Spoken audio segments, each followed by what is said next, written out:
And making huge news as we were getting ready for the show tonight. There I am seeing him on 1, 2, 3 feeds from the United Kingdom, all of them in breaking news, where he's, among other things, just challenged the Prime Minister to a one-on-one debate in a workers' club in the Red Wall. Nigel Farage, the leader of Reform, joins us now from the UK. Today's a big day because you are stepping up and absolutely taking the fight to the government. We know the polls have put you in a position to either be very close or in front of the government. Do you consider yourselves to be the opposition now? Oh, absolutely. The Conservative Party have been around for 200 years. They are melting away. They're disappearing. They are, I think, reaping as they sowed because they promised they'd cut immigration. They led it to record levels. It's made the country poorer. And, yeah, we have now replaced the Conservative Party. You saw that, of course, on May the 1st with the English local elections. And now Labour are really scared of us. The Prime Minister's been busy attacking me for the last few weeks.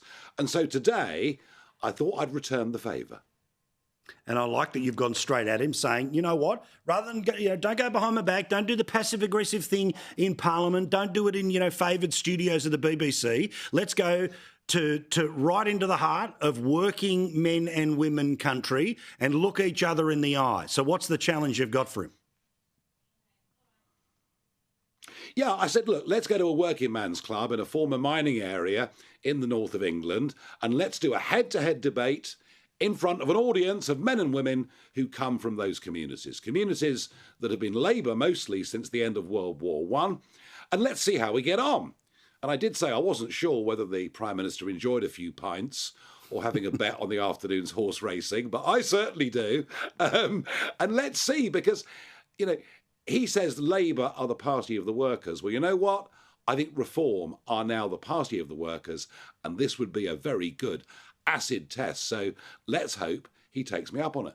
Well, and this is fascinating because we're in this scenario where I always love, these establishment parties like Labour in the UK here or there. It's not really about the worker, it's about the union, it's about the organisation, it's about the power structures, not the people that get screwed over by many of the decisions made by those, including you've come out and said that you would pull the UK out of net zero promises by 2050. It's a very active debate in Australia. Why do you want to do it for the UK? Because what we've done in the name of net zero is we have pushed wind and solar, for which China, by the way, say thank you very much. We've subsidised it like crazy. It doesn't work without subsidy. We've put that onto bills. We now have the most expensive commercial energy prices in the world. And I sit and watch every week as Britain deindustrialises, as huge numbers of people lose their jobs, and as ordinary families have to pay up to 20% extra for their electricity bills to subsidise foreign companies and manufacturers for something that is making almost no difference to global carbon dioxide outputs. The whole thing is mad. It's like a new religion. Everybody agrees. I've dared to come along and challenge it. And do you know what? The silent majority are now with me. I say this out of respect, and obviously people like myself love the United Kingdom. But what is the level of madness that we see where things like what happened in Liverpool yesterday? What do you think of when you see something like that, where people who are celebrating footy, celebrating their favourite football team, get mowed down by some bloke in a car? Yeah, they were out celebrating. I mean, Liverpool have had a great season. While I'm here, I must mention Crystal Palace did win the FA Cup, my team, first thing we've ever won. But it was a happy day, and I don't know what the motives of this bloke were. The rumours are that he came out of a club, that he was very, very drunk. I just don't know. But it's horrible. It's awful. But it also shows a failure of the authorities. How, with a huge crowd, was a car allowed to get anywhere near a street full of people? So it perhaps in some ways is yet another example of broken Britain. Things just aren't working here anymore. We need to turn it around. We can turn it around. And that's why I, a year ago, came back into politics. I believe we can do a lot better.